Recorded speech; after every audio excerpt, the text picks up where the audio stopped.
warahmatullahi wabarakatuh. Alhamdulillahirabbil alamin wassalatu wassalamu ala asyrofil anbiya'i wal mursalin sayyidina Muhammadin wa ala alihi wa ma ba'du rabbi shrah li sadri wa yassir li amri wahlul 'uqdatam min lisani yafqahu qawli ma ba'du.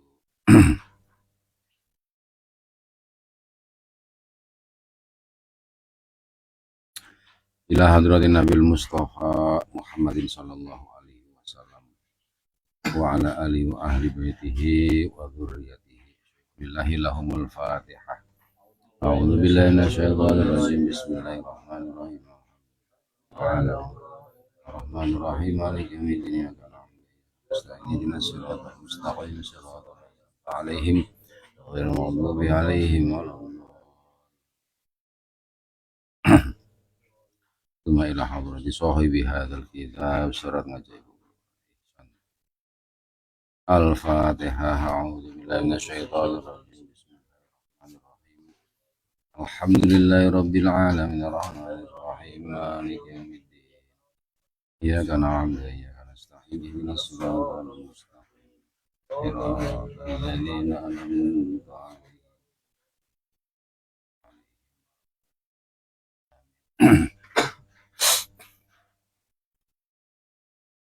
Bismillahirrahmanirrahim. Para santri Pondok Pesantren Bina Aksara Mulia, juga para pemirsa yang mengikuti streaming di Facebook pengajian pengawasan serat Ngajaibul Qulub. Semoga pertama-tama mari kita panjatkan puja-puji syukur hadirat Allah Subhanahu wa taala yang pada malam Sabtu ini kita diberi kesempatan, diberi kesehatan untuk senantiasa beraktivitas, dan mudah-mudahan kita senantiasa diberi istiqomah di dalam menjalankan apa-apa yang kita anggap baik. Salawat dan salam monggo sami kita sanjungkan untuk junjungan kita Nabi Muhammad SAW yang kita tunggu-tunggu, yang kita harapkan betul syafaatnya nanti di yaumil qiyamah. Kita akan melanjutkan pengajian serat Ngajaibul Qulub, karya yang saduran yang ditulis oleh Kiai Haji Ihsanuddin Sragen di awal abad 20, yang sebuah kitab atau sebuah serat yang bertuliskan, yang beraksarakan Jawa dan berbahasa Jawa, yang merupakan saduran dari kitab Ihya Ulumuddin karya Hujjatul Islam Syekh Imam Al-Ghazali.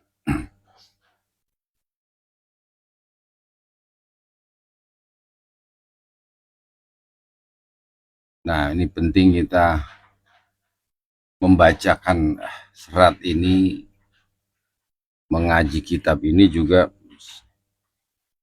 salah satu tujuannya adalah untuk mentradisikan kita kembali lagi untuk membiasakan membaca dan menulis dengan carakan.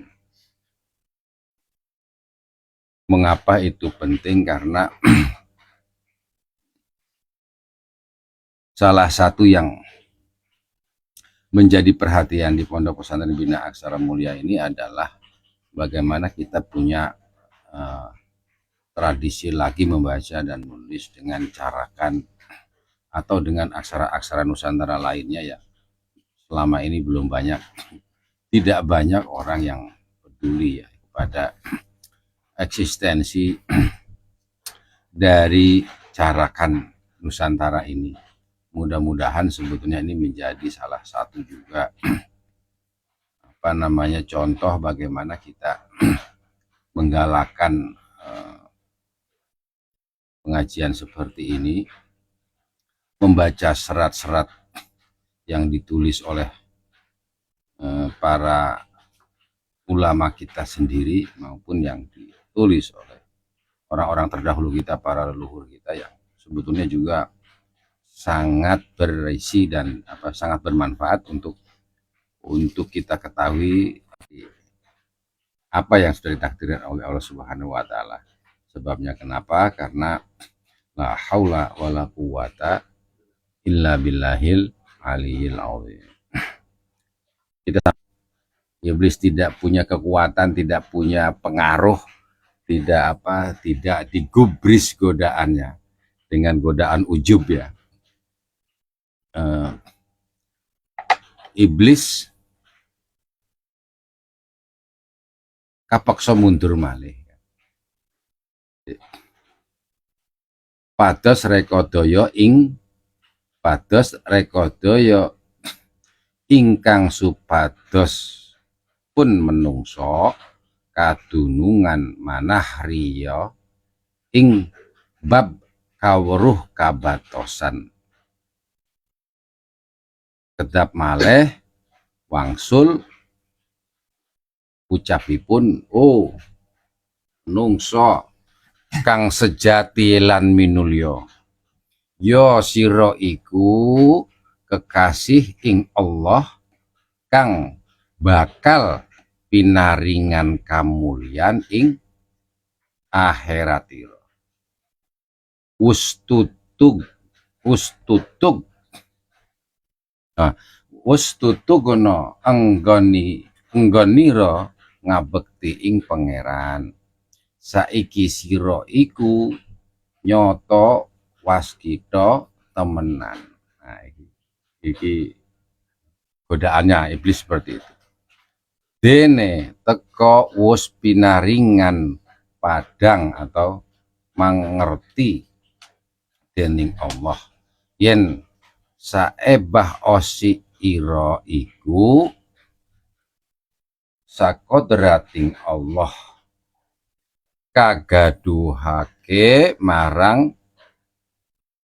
awak ira. Yen sira iku ora pinunjul, yen sira iku ora pinunjulo ing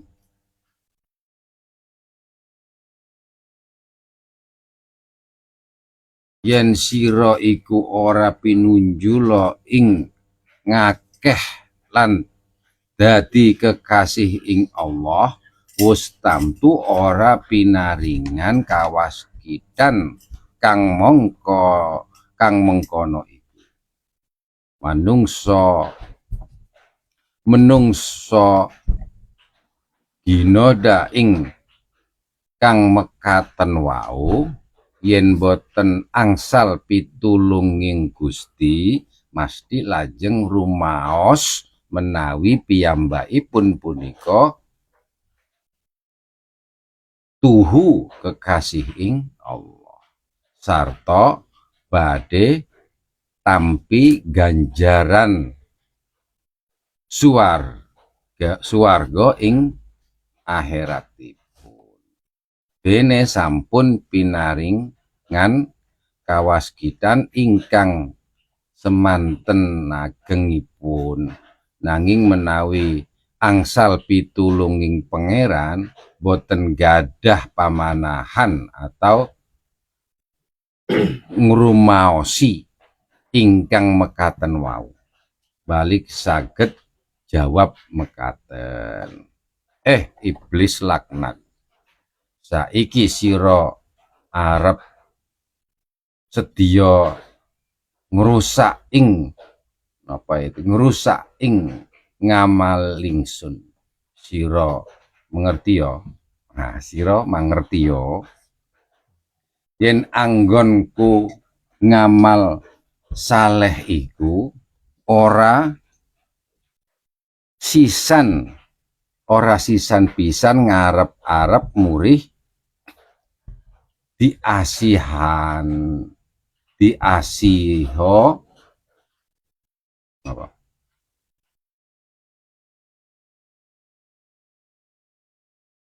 Diasihano. Yen anggon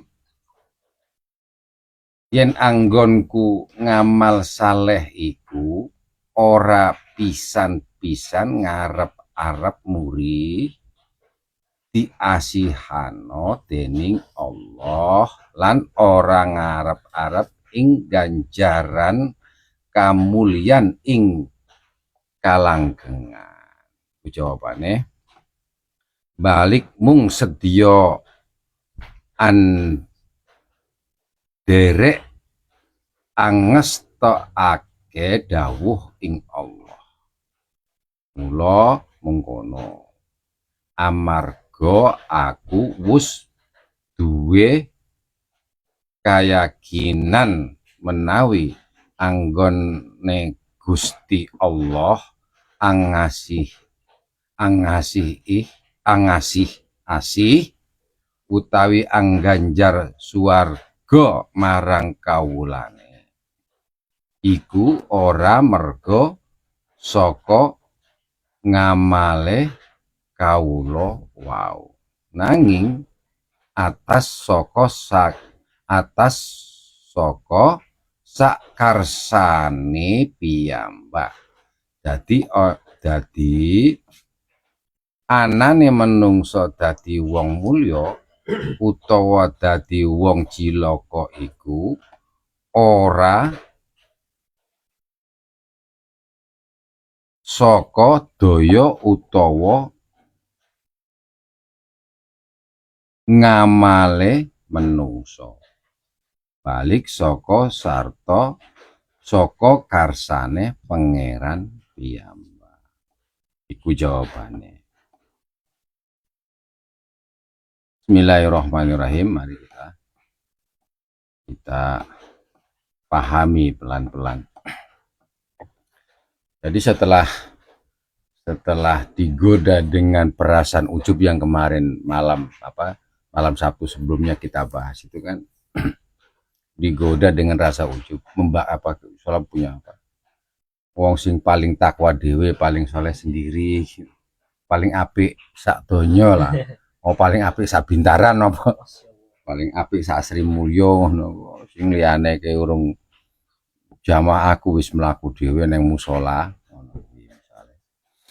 Nah iki lalu iblis kan merasa wah iki pancen wong iki angel iki digoda iki wis angel.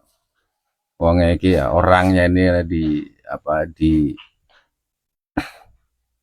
dibujuk rayu kayak apa kayak nggak mempan.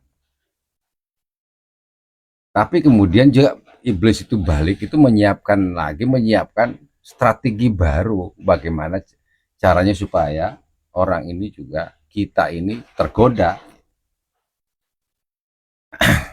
Pados rekodaya ingkang supados pun menungso kadunungan manah ya ing bab kawruh kabatosan. Jadi setan itu kemudian berusaha untuk mencari lagi kelemahan manusia ini, ya toh. Apa sih kira-kira yang salah satu diantaranya itu bagaimana setan itu menggoda kita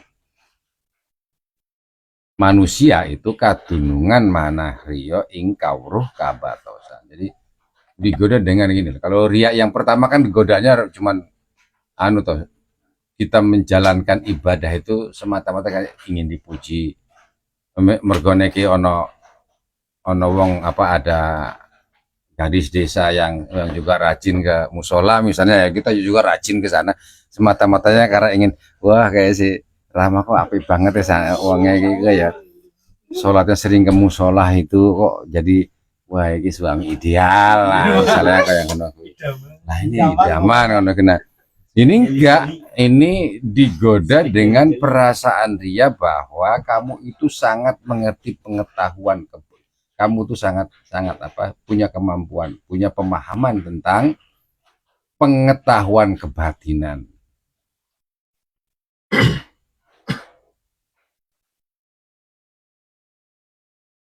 Oleh karena itu mau digoda dengan cara ini gitu, bahwa kamu tuh orang yang paling dekat dengan Tuhan, orang yang paling dekat dengan Allah, batinmu itu sudah menyatu dengan Tuhan. Jangan digoda dengan cara seperti itu. Hmm?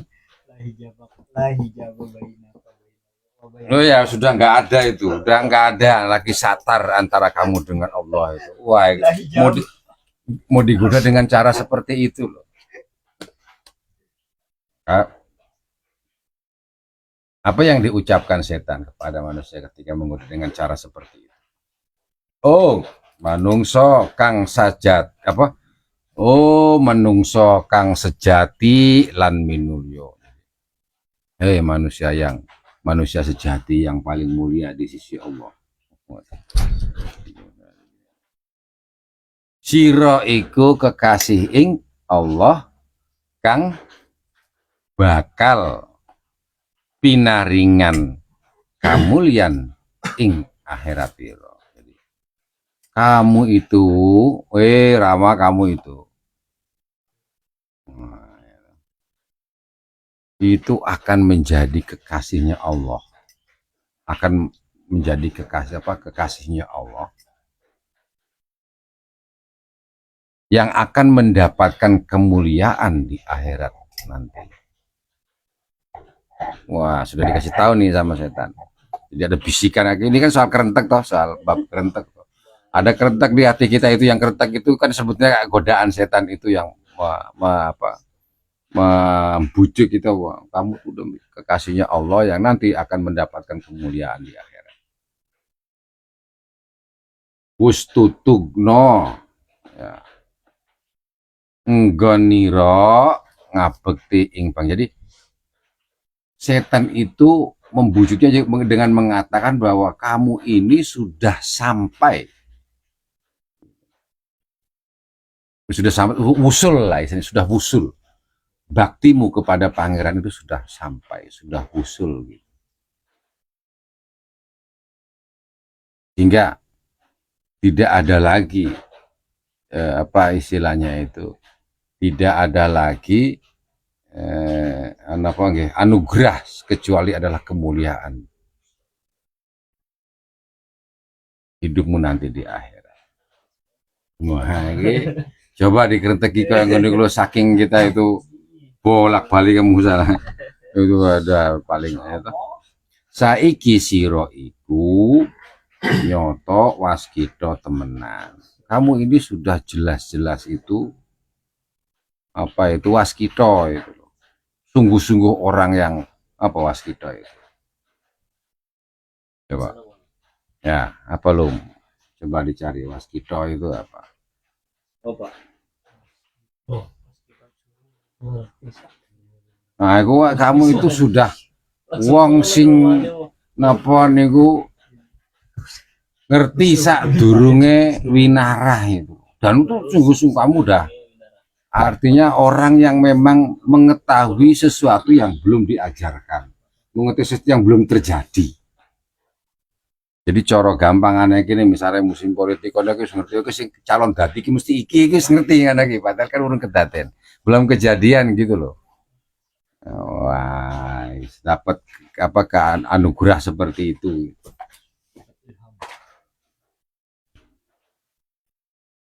Kamu itu sudah mendapatkan istilahnya itu cahaya yang padang, cahaya yang terang benderang. Artinya cahaya yang terang benderang dari Allah, dibukakan hijabnya itu, tabirnya itu dibuka gitu sehingga kamu bisa melihat sesuatu yang orang lain belum bisa melihat. Kamu bisa melihat satu kejadian yang akan terjadi. Pas kita, wah digoda dengan cara seperti itu.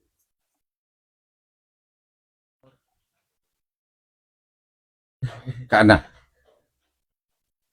itu menunjukkan bahwa apa yang kamu lakukan itu sudah dikodratkan oleh Allah Subhanahu wa Ta'ala. Obah osi inggiro iku sak kodrating Allah. Bahwa kamu memang ini orang yang sangat waskito tadi, uruh sak turunnya winarah. Mengerti sebelum sesuatu itu terjadi. Ya kayak ramalannya itu, wah kayak gitu tepat gitu, atau Ya, kebetulan Kalau gitu langsung udah. digoda dengan seperti itu.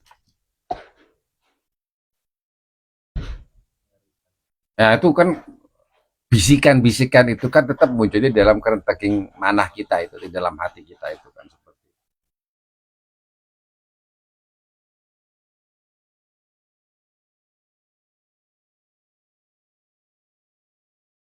Jadi kita ini yen siro, jadi bahwa kamu itu nah, okay. Jadi kita dianggap yen siro iku ora pinunjulo ing ngakeh lan dadi kekasihing Allah.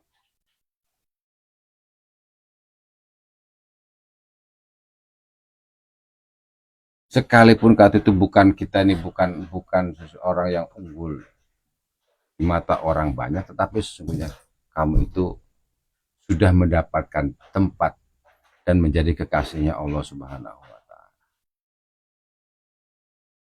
Wus tam tu ora pinaringan kawas kitan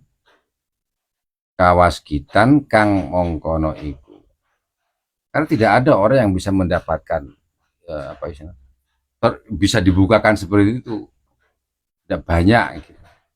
Nah kamu menjadi ya kita, jadi kamu itu salah satunya yang mendapatkan sesuatu seperti itu, mendapatkan kamu kemuliaan seperti itu, mendapatkan kebagusan seperti itu, mendapatkan ilmu yang tidak diperoleh oleh orang lain. Wah, digoda dengan seperti itu oleh setan. Lalu apa penjelasannya? Manungso dinudo ing kang mekaten wau. Nah, manusia kita atau orang-orang yang kemudian digoda dengan godaan seperti itu, atau kita yang tergoda dengan bisikan-bisikan setan yang seperti itu, yen boten angsal pitulunging Gusti, kalau kita tidak mendapatkan pertolongan Allah, tidak mendapatkan pertolongan dari Allah Subhanahu wa taala, itu mesti lajeng rumaos menawi piyambakipun punika tuhu kekasih ing Allah. Sehingga kita kadang gede rumongso kadang gitu. Mesti apa kita lajeng kita merasa gitu. Merasa bahwa kita ini benar-benar kekasihnya Allah. Jadi kayak gede rumongso itu loh. GR lah. Kegeeran sendiri, dapat bisikan seperti itu yang sesungguhnya itu bisikan yang berasal dari setan itu. Kita merasa bahwa kita ini benar kekasihnya Allah. Kalau kita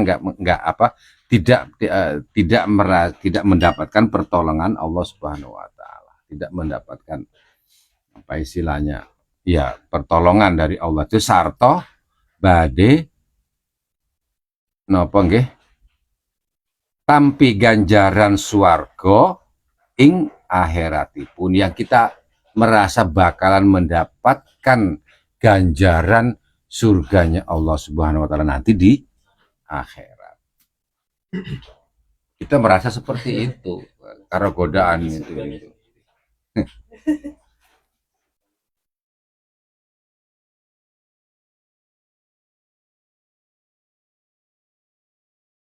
Dene sampun pinaringan kawaskitan ingkang semanten agengipun. Karena mengapa kita merasa kita inilah orang yang mendapatkan apa itu anugerah kawaskitan itu, waskito itu, yang begitu besar anugerahnya. Bayangkan loh, karena kita dibukakan hijabnya itu, satarnya, menjadi orang yang kemudian bisa mengerti sesuatu yang belum terjadi kayak gitu. Kalau kita merasa ya bahwa kita mendapatkan yang paling besar, ya segede rumongso lah seperti itu.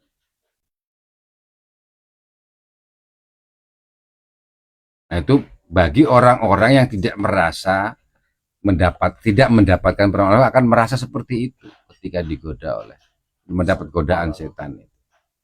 Tetapi bagi orang-orang yang kemudian menganggap bisikan seperti itu sebetulnya bisikan yang berasal dari godaannya setan, nanging menawi angsal pitulunging pangeran. Jadi orang-orang yang kemudian dia mendapatkan pertolongan dari Allah Subhanahu wa taala diingatkan. Jadi bisikan itu justru menjadi pengingat bagi orang-orang yang mendapatkan pertolongan dari Allah Subhanahu wa taala. Boten gadah pamanahan napa nggih ngurumaosi. Jadi mekaten wow gitu, boten gadah pamanahan ingkang mekaten. Jadi orang-orang yang kemudian yang selalu merasa bahwa apa yang dilakukannya itu dasarnya adalah pertolongan dari Allah Subhanahu wa taala, itu pasti orang seperti ini tidak pernah punya perasaan bahwa perasaan di dalam hatinya itu seperti yang dirasakan oleh orang yang tergoda itu tadi, kegeeran itu. Dia nggak akan begitu.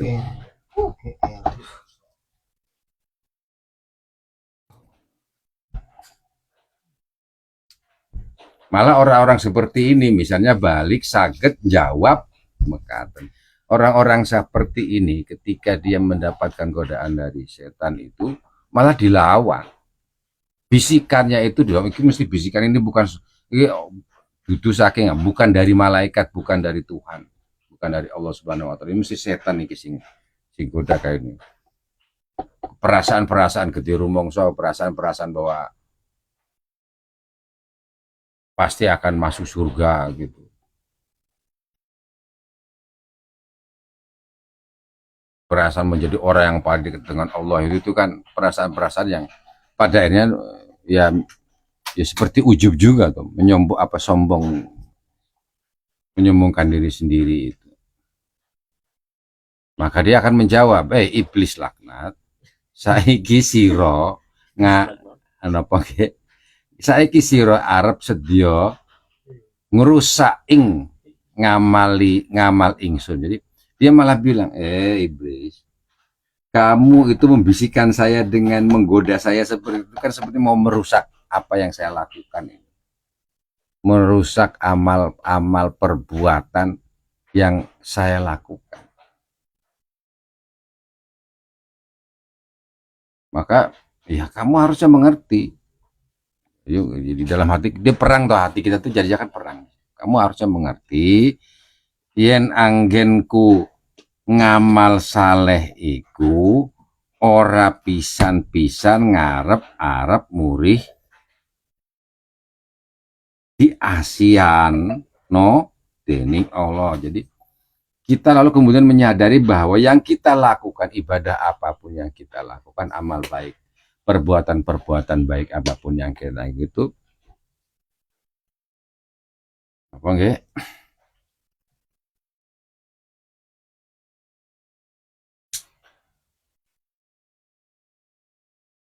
Ora pisan-pisan ngarep-arep murih, bukan karena kita itu ngarep-ngarep itu apa ya? Bukan karena kita itu mengharapkan sesuatu supaya apa? Supaya kita itu dikasihani oleh Allah Subhanahu wa taala. Jadi ibadah kita itu bukan karena kita ingin dikasihani, kira-kira gitu loh. Bukan karena itu.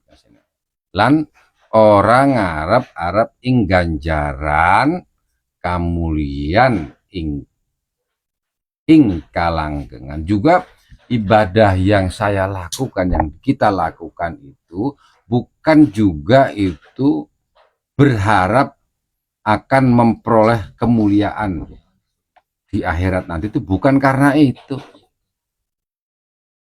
Balik mung sediaan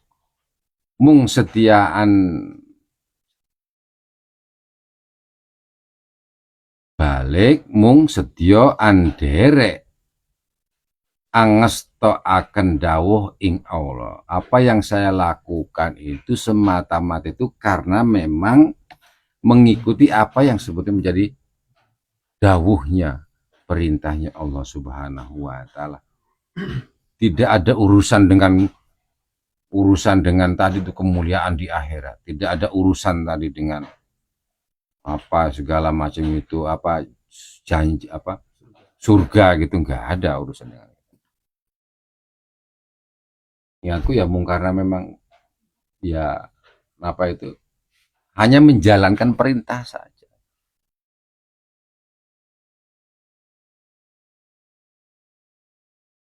Mula mengkono. Jadi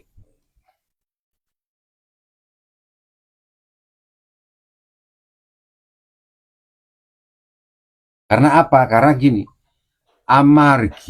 amarga aku wis duwe keyakinan menawi anggone Gusti Allah angasihi utawa angganjar swarga marang kawulane. Karena apa?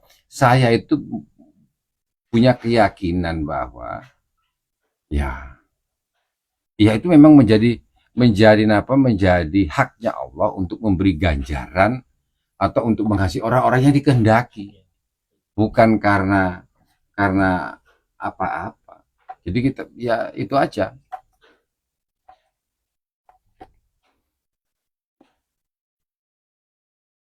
Jadi orang-orang yang dikasih Allah itu orang mergo saka ngamale kaula wau. Jadi bukan karena orang mendapatkan ganjaran, mendapatkan surga, mendapatkan apa tadi, anugerah dari Allah Subhanahu wa taala, itu bukan karena amalnya tadi. Nanging napa nggih atas saka sakarsane jadi ibadah kita itu tidak ada kaitannya dengan bahwa semakin kita taat, semakin kita beribadah yang tekun itu pasti surga nggak ngono iki lho. Jadi nggak ada kaitannya itu kira-kira kan.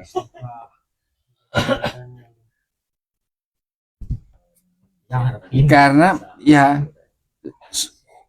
ganjar itu ya terserah Tuhan toh, terserah Allah. Bukan indikatornya gitu. Nanging atas saka sakarsane piyam. Jadi terserah Allah.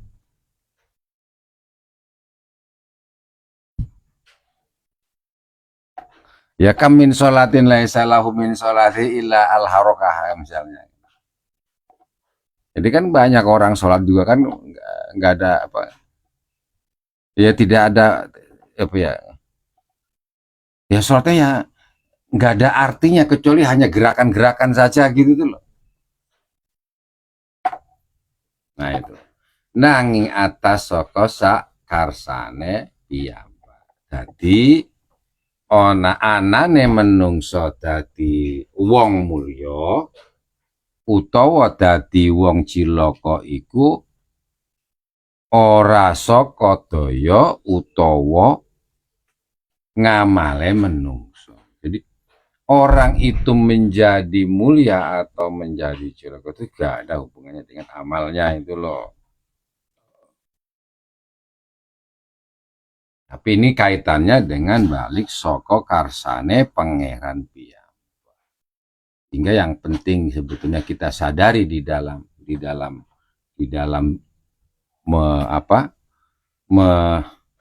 menangkap ini loh. Bisikan itulah apa kerenteging manah itu. Kan ini kan babnya masih tentang kerenteging manah. Godaan-godaan apalagi kalau godaan cetok ini dari setan itu ya kita harus melawannya dengan cara seperti itu bahwa kan itu dengan seperti yang kita bacakan setiap sholat itu kan dalam sholat itu kan inna sholati karena kita ingin masuk surga bukan karena kita akan mendapatkan pahala yang berlimpah bukan karena yang lain-lain soal bahwa kemudian kita apa kemudian nanti nasib kita seperti itu kan serahkan sama Allah yang penting kita apa istilahnya mengharapkan itu apa ridhonya Allah Jadi nggak ada hubungannya dengan ya, karena kan ada banyak contohnya juga toh tadi godaan-godaan. Banyak orang yang tergoda karena sholatnya itu juga karena pengen ngelihat gadis incarannya ya, atau seperti Rama itu misalnya rajin azan, ya, rajin qomat, rajin sholawat itu kan supaya suaranya didengar sama yang baru dikenalnya itu, kayaknya suaranya Mas Rama ini ya kan.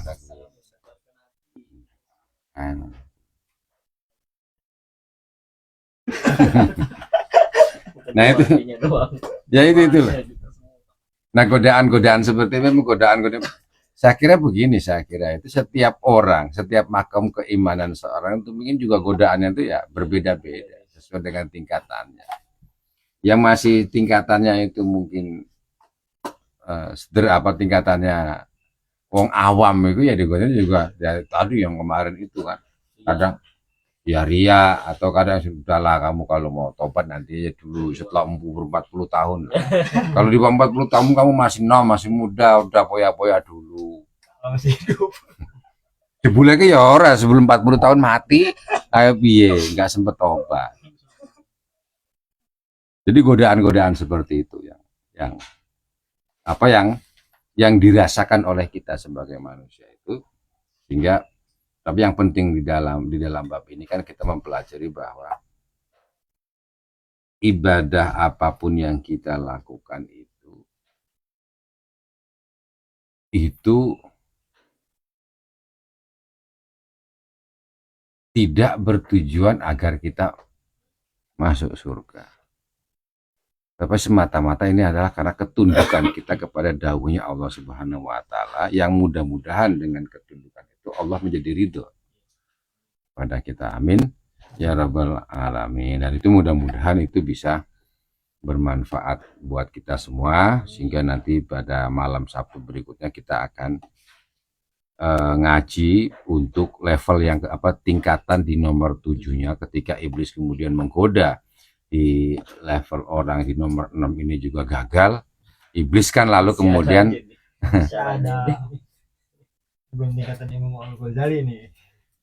jadi ketika iblis tampi jawaban ingkang mekaten punika, lajeng saya mungseng anggenipun rekodaya murih napa nggih kepleset ding kawula wau, kepleset ing kawula wau. Jadi ternyata godaannya nggak mempan lagi toh iblis itu, sehingga nanti dia akan mikir, wah godaan yang terakhir ini yang tingkatan ketujuh itu yang nanti seperti apa ini godaan gimana lagi. Tadi godaan tingkat pertama yang nggak mempan, tingkatan kedua nggak mempan, tingkatan ketiga nggak mempan, keempat nggak mempan, kelima nggak mempan, keenam ya saya orang mempan, ketujuh gitu mempan apa ora ya, nanti kita lihat besok. Kita akan lanjutkan di tingkatan ketujuhnya itu seperti apa. Saya kira itu mudah-mudahan malam ini kita bisa mengambil manfaat dari wawasan serat Ngajaibul Qulub ini. Saya kira itu yang bisa saya kemukakan pada malam hari. Mudah-mudahan bisa kita bisa menginspirasi kita, bisa membuat kita menjadi orang yang lebih baik lagi. Amin ya rabbal alamin. Kurang lebihnya mohon maaf. Billahi taufik wal hidayah, wallahul muwaffiq ila aqwamit thoriq. Wassalamualaikum warahmatullahi wabarakatuh. Al-Fatihah. A'udzubillahi minasyaitonir rajim. Bismillahirrahmanirrahim. Iyyaka na'budu wa iyyaka nasta'in. Ihdinas siratal mustaqim. Alaihim ghairil maghdubi